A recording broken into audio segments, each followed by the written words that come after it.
Hey y'all, it's Davy Mooney coming to you from UNT where I run the jazz guitar program. Benedetto artist, Sunnyside Records artist. Got all the Sunnyside CDs up here. There's 5 of them, including Wayback. Got done with the Wayback mini tour. I'm heading to Brazil in about a week. Play some gigs down there and just keep it rolling. Got my 2 Mel Bay books, Into the Labyrinth and Personalizing Jazz Vocabulary. Gonna turn off my air purifier so we get some better sound. Man, y'all, it's semester's mostly done. We've done juries. We've done, I have some barrier exams, scale exams, and repertoire exams that we got through. Just have to do my grading and head to Austin for some Texas Tigers hockey and then Brazil. But before I go, I want to talk to you a little bit about Round Midnight. Now this tune, I know I talk a lot in these videos about how songs will have different chord changes and different melodies across the different versions. I think this one might just take the cake for the number of variations. My God, y'all, it's almost killed me just trying to prepare for this, and I feel like it's maybe a semester. You could do a whole semester on this one song, or you could do several weeks of a course just going through different versions and different variations and everything. My goodness. So it's written by Thelonious Monk.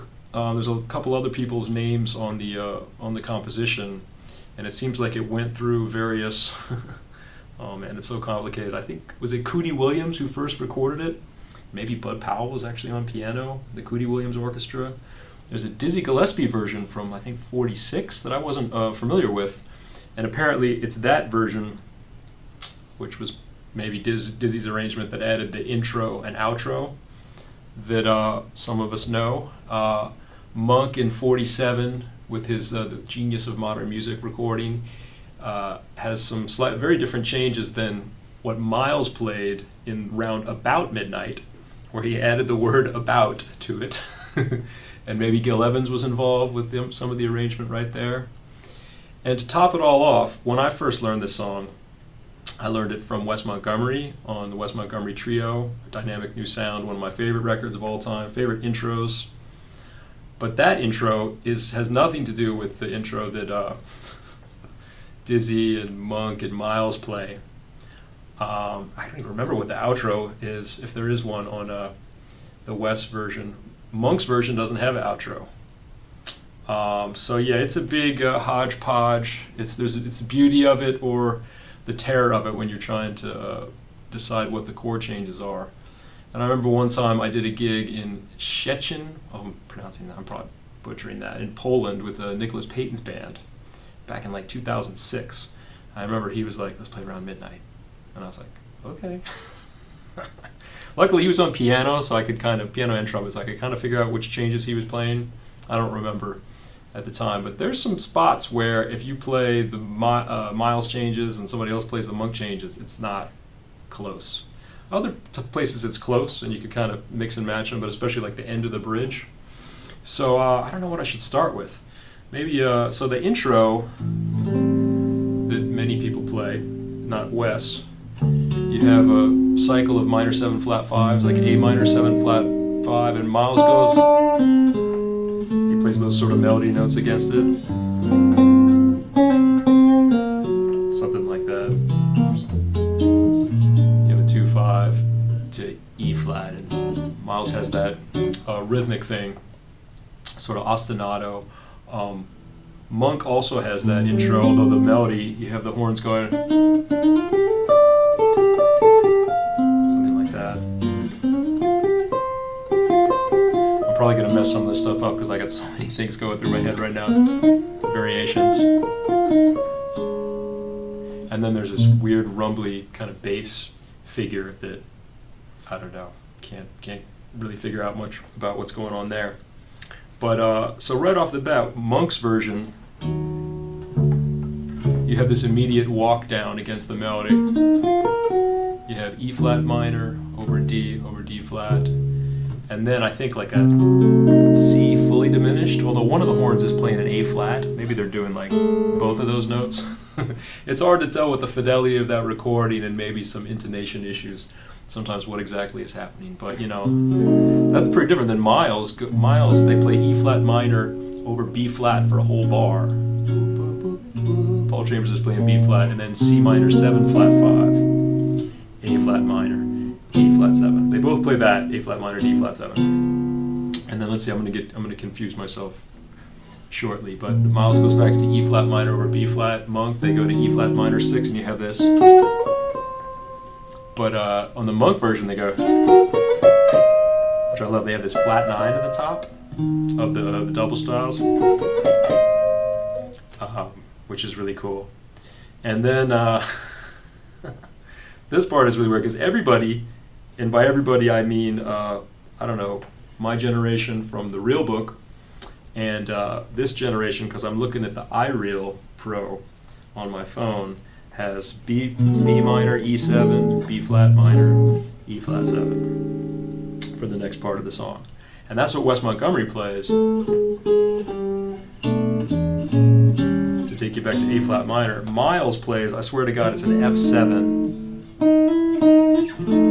or like an F major 7 to F7 to E major 7 to A flat minor. And Monk, I think you got an F7, B flat 7, B flat minor, A7, something like that. It's kind of, again, it's hard to tell, but very different.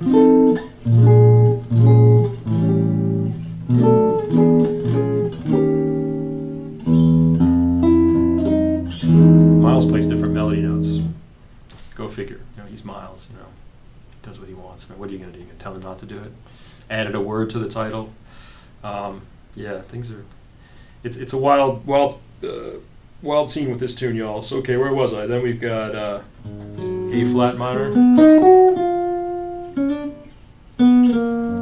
So what do different folks do there? So we got Monk right there. He goes A flat minor, D flat 7, to E flat minor to like D7. Miles and them go. Let's see. They go A flat minor, D flat 7, G flat major to A flat 7. And Wes goes, oops, A flat minor, D flat 7 to G flat major for a whole bar. And then the next bar you have, C minor 7 flat 5, B7 on the first ending, the first A. I think that's what Miles does. Monk goes, let's see, he does the same thing. Wes goes G flat minor, B7. They all end up at B7, although I don't know, G flat minor and C sharp minor 7 flat 5 don't exactly blend that well.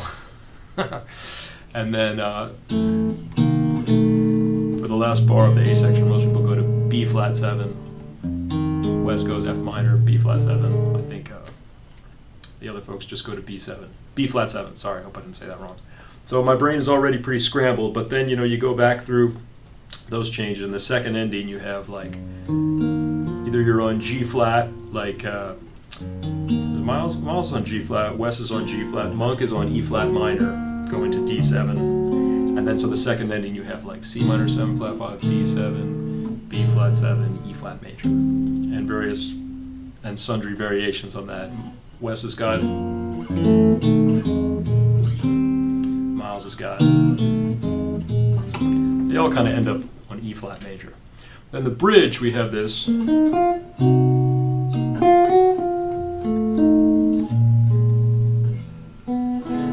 Miles does like C minor 7 flat 5, F7, B flat 7 twice, which is nice for the first 4 bars. Wes goes B7 for a whole bar, real bluesy, to B flat 7 for a bar. Then he makes some 2 5s, G flat minor 7, B7, F minor 7, B flat 7. What does Monk do? He goes C minor 7, flat 5, B7, but the B7 hits on B2, then a whole bar B flat 7. And then he does it again, but I feel like the B7 hits on B3 the second time, B flat 7. And who knows, maybe they got there early the first time or late the second time or both, I don't know. I crack myself up sometimes. All right, so then, let's see. I'm scrolling between 3 different versions here to not confuse myself. And that's actually what the iReal has as well. So then we got, let's see, let's start with Miles. We got F minor, A flat minor 7, F minor 7 flat 5, B flat 7, C minor 7 flat 5, F7. And with Wes, we've got, let's see, what do we got, Wes? We got A flat minor 7, D flat 7, G flat major, B7. Kind of different, not the same thing really at all. Monk's got A flat minor 7, F minor 7, B flat 7, C minor 7, flat 5, F7. So he's got the same thing as Miles there. And then the last four of the bridge, there's a lot of variation there. So Miles goes B flat. This is how I first learned it: B flat minor, E flat 7, A flat minor, D flat 7, G flat minor, B7, F minor, B flat 7, back to the top. Hope I said all those chords right. Monk goes D flat 7 to B7 or C flat 7 to A flat minor to F minor 7, B flat 7. Not the same thing at all. And Wes, not to be outdone, I guess he does kind of starts like Monk. So he goes A flat minor, D flat 7, G minor, C7, G flat minor, B7, F minor, B flat 7. So he's just like, I'm going to do my own thing, y'all. It's cool. There's probably some other version. I noticed a lot of the songs on A Dynamic New Sound are close, the arrangements are close to some Art Blakey stuff. So maybe there's an Art Blakey Around Midnight that has similar changes to this, but I don't know. I think three versions and an app on the phone that everybody uses is enough for me. And then, the last bit, it goes back. Monk does his walk down. Miles does his thing over B flat.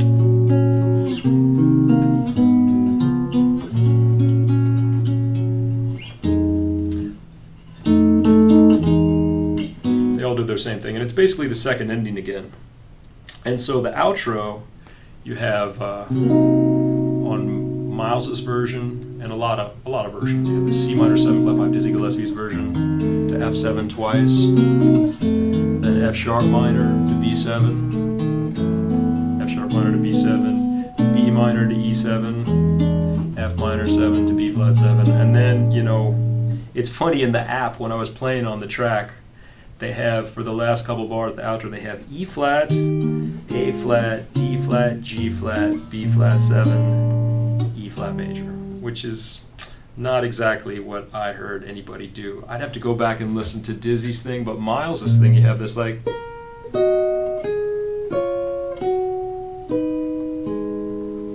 So Paul Chambers goes like B flat, E flat, A flat, F, B flat, and they end on an A flat sus. And the horns do a thing. I don't know if I can play all this together, but it's like.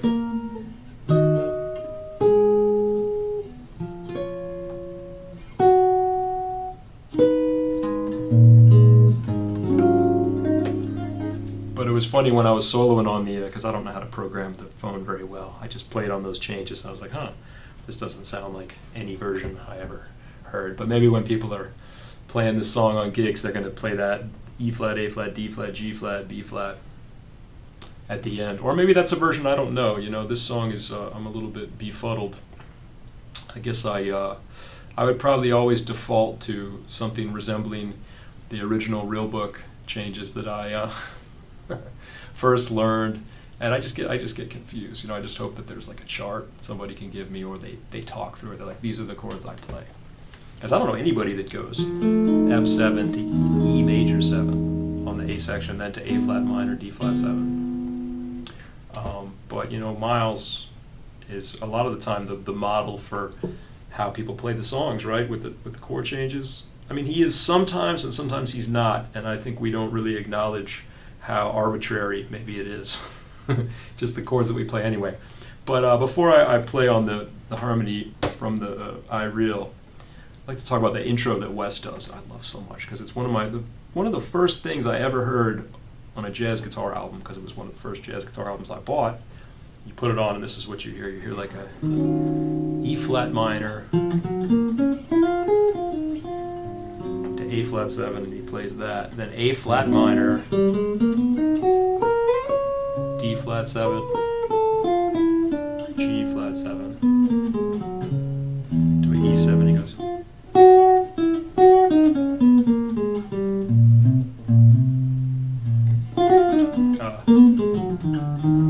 I forgot. I messed up the last part. I love that version, and I remember I tell my students that some of those notes were just so magical to me. Like I understood. I mean, I didn't know the song, but I could tell that this was okay. An E flat minor 9 arpeggio. I knew what that sounded like, and then A flat minor. I was like, okay, he slides into it, but here's an A flat minor. I can see that. But then on the D flat 7, these notes here. He's playing like a D minor sound on a D flat 7, resolving to the 5th of G flat. And I remember I had to, that kind of really piqued my interest and my fascination with jazz guitar and like what were those magical notes. And I talk about this in the book, I think both of my books, how I remember going to Hank Mackey and him telling me about the jazz minor scale, the idea that you play an ascending melodic minor scale up a half step from a 5 chord that goes 5-1 and you get all those magical dissonant notes. But you have to be careful with them and treat them, and I was hooked at that point. And it's still kind of magical to me. Like, why is it that a minor sound up a half step? And it has to do with counterpoint and intervals, and maybe just one of those mysteries. So, anyway, I'm going to play over the tune. I'm going to play one chorus, and I'm going to hew to the exactly to the changes in the iReal, just because I feel like that's these days what the if I can say what the kids will be playing. The younger generation, when they all whip out the phone, I mean, some of them know some tunes, but, if we're being honest, I think most of them rely on their phone as we rely on our phones for everything. So it's the iReal, like we used to cart along the real book, and we had to memorize things because we were ashamed to, like, pull out that book from our bag and put it up on a music stand. But so I use these chord changes, and they're, they sort of split the difference between the the various versions, which is one way to do it, given that there's so much variation. I guess you got to come up with your own one. So, all right, Round Midnight, one of the classics. Hope you enjoy.